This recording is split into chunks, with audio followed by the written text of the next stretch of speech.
Hello, my name is Nick Schmidt, and I'm going to be talking about the history of the Pittsburgh Steelers. In 1901, Arthur Rooney was born. He was an Irishman. He was good at baseball and got drafted by the Boston Red Sox. After injuring his shoulder, his career was over in baseball.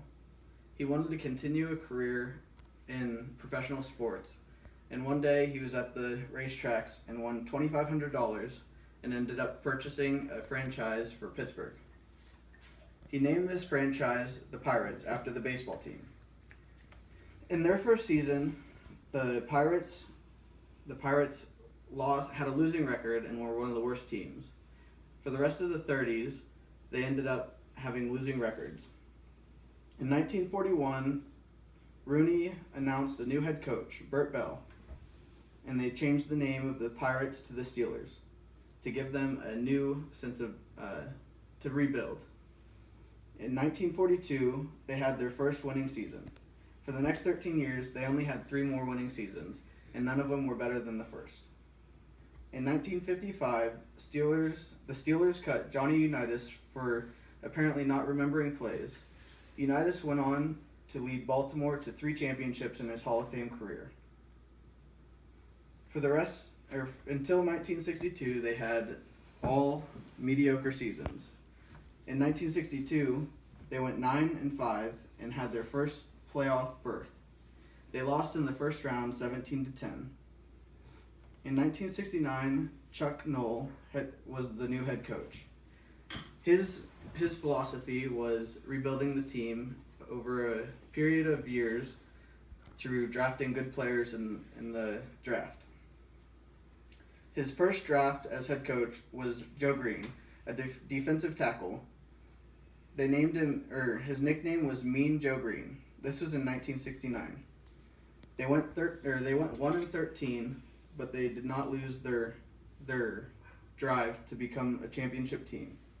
Terry Bradshaw was drafted the following year from Louisiana Tech. In his first season, he was not very good and got benched his first game, halfway through his first game. In the following 2 years, Franco Harris, fullback from Penn State, was drafted. The year Franco Harris was drafted, they won 9 of their last 10 games and clinched a playoff berth since their first in 1962. In their divisional game versus the Raiders, they were down by 1 point, 6-7, with 20 seconds left. Bradshaw threw the ball to the halfback, and it bounced off a defensive back, and Franco Harris caught it just before it hit the ground. He ended up catching the ball and running it 60 yards for a touchdown to win the game and to hoist the Steelers into the AFC Championship game against the Dolphins. Unfortunately, they lost the championship game to the Dolphins, who were undefeated and ended up winning the Super Bowl that year. In 1974, the Steelers won their first Super Bowl. It was 41 years in waiting, but it was all worth it, said Rooney. They won 3 more during the 70s and were known as the team of the 70s.